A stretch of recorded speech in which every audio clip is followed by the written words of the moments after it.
Neemias capítulo 8. Se nós, depois de lermos capítulos 1 a 7 do livro de Neemias, pularmos para o capítulo 11, versículo 1, não notaremos nada de interrupção na narrativa. Isso quer dizer que os capítulos 8, 9 e 10 de Neemias podem ser considerados como parênteses, pois essa seção, sendo uma unidade, trata do aspecto espiritual do restabelecimento do povo em Judá e Jerusalém depois dos 70 anos de cativeiro na Babilônia.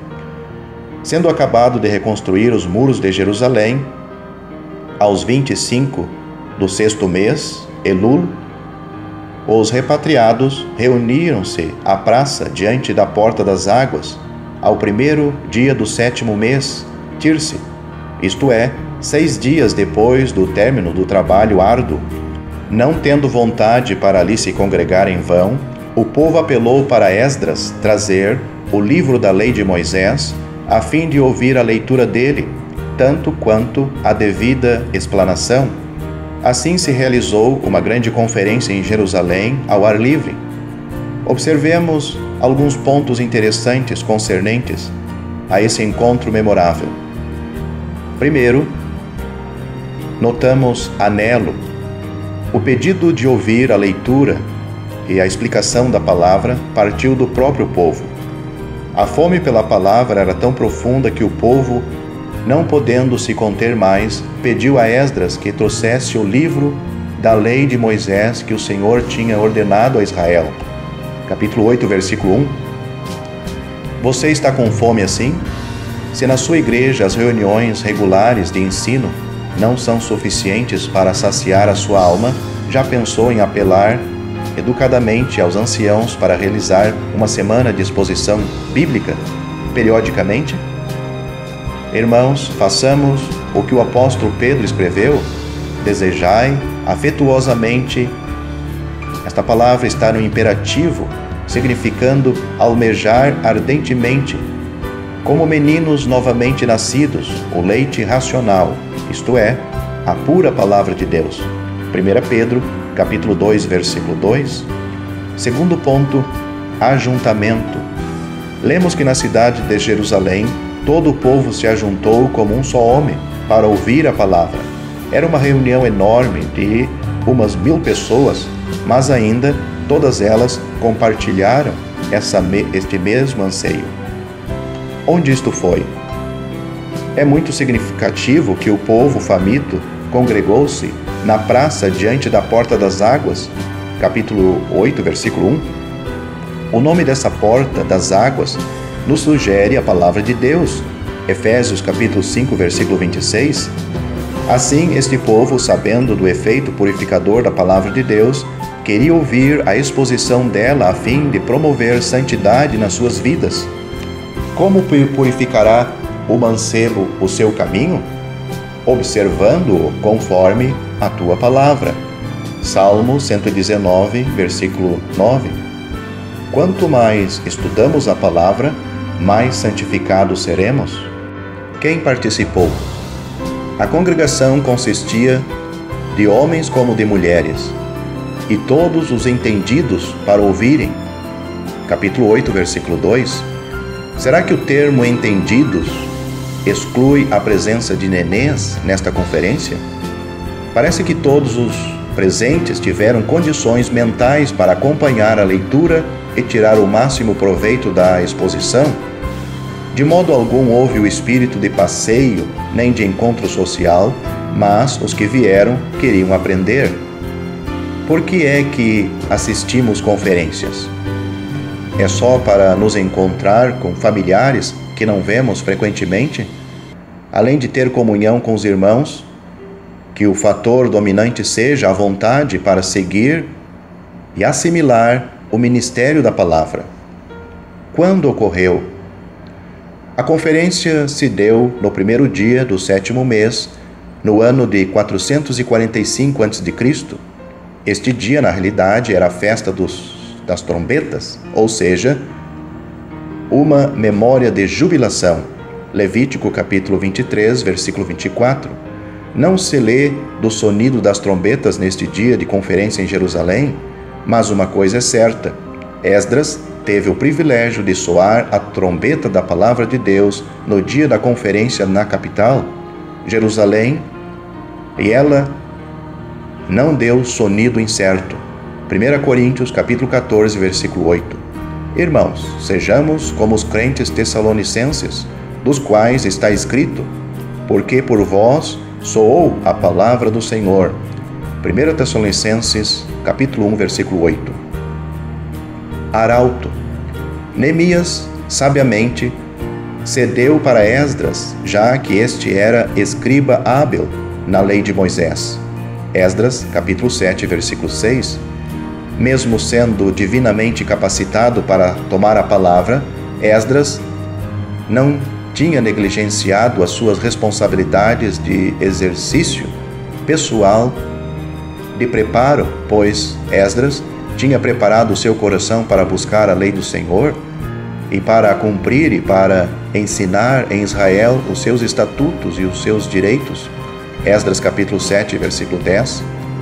Jovens irmãos, é necessário que vocês se preparem espiritualmente no santuário através da oração e do estudo da palavra para poder um dia assumir as responsabilidades de liderança e do ensino na sua igreja.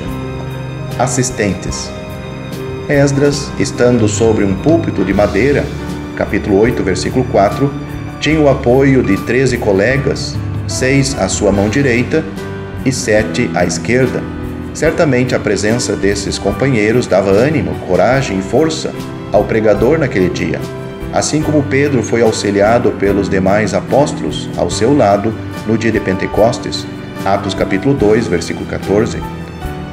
Irmãos e irmãs, a sua presença nas pregações do Evangelho, tanto quanto na escola dominical, transmite encorajamento e vigor para o pregador fazer a sua tarefa com o máximo empenho. Atenção! Mesmo estando na praça, desde a alva, 6 horas da manhã, até ao meio-dia, capítulo 8, versículo 3, o interesse dos judeus não diminuiu e os ouvidos de todo o povo estavam atentos ao livro da lei. Capítulo 8, versículo 3. Houve silêncio, reverência. Capítulo 8, versículo 5. Concentração e um esforço da parte do povo para aprender. Nem houve movimento de pessoas, pois o povo estava no seu posto. Capítulo 8, versículo 7. Que exemplo para nós tentarmos imitar? Apela-se que esse espírito prevaleça sempre nas nossas conferências. O alvo. O grande alvo da conferência em Jerusalém era que todos entendessem a palavra e leram no livro, na lei de Deus, e declarando e explicando o sentido, faziam que, lendo, se entendesse.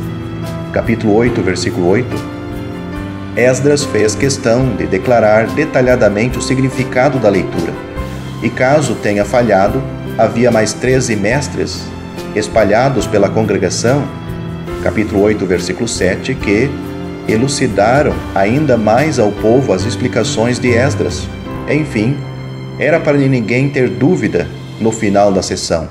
É bom estar na presença daqueles que têm vontade para aprender, mas será que há homens equipados entre nós para ensinar de tal modo que nenhum ouvinte tenha dúvida do assunto tratado? Angústia. O ensino da palavra na conferência em Jerusalém teve o efeito de expor as falhas, desobediências e carências dos ouvintes, resultando em tristeza, porque todo o povo chorava ouvindo as palavras da lei. Capítulo 8, versículo 9.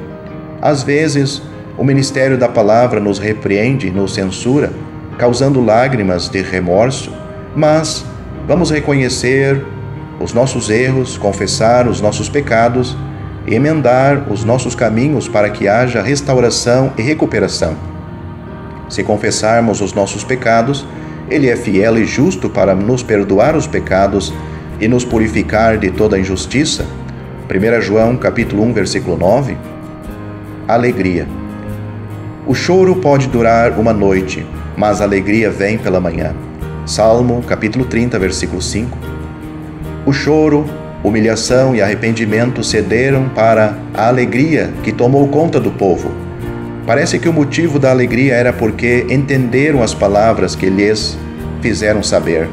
Capítulo 8, versículo 12.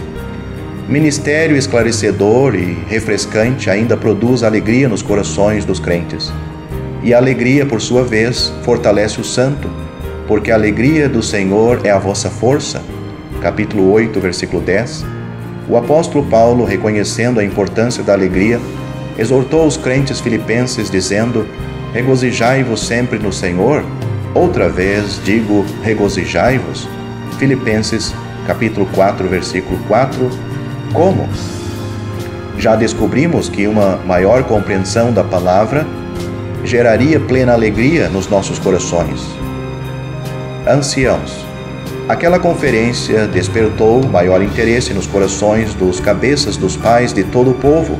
Capítulo 8, versículo 13. De tal forma que eles se reuniram no próximo dia a fim de ouvirem mais da palavra. Descobriram nessa sessão que a partir do dia 15 do 7º mês era para celebrar a festa dos tabernáculos. Capítulo 8, versículos 14 a 18. Confira com Levítico, capítulo 23, versículos 33 a 44 e Deuteronômio, capítulo 16, versículos 13 a 15. Prontos para obedecer à palavra de Deus, eles iniciaram já os preparativos para poderem guardar essa solenidade conforme as Escrituras. Esse ato de obediência serviu para aumentar a alegria, pois está escrito: e houve muito grande alegria. Capítulo 8, versículo 17. Assim, obediência à palavra é mais uma fonte de alegria. Assim, irmãos, valorizemos as reuniões de ensino, isto é, conferências, estudos bíblicos, reuniões para ministério da palavra, e façamos questão de estarmos presentes nelas para podermos aprender. Aquele, porém, que atenta bem para a lei perfeita da liberdade, e nisso persevera, não sendo ouvinte esquecido, mas fazedor da obra, este tal será bem-aventurado no seu feito. Tiago, capítulo 1, versículo 25.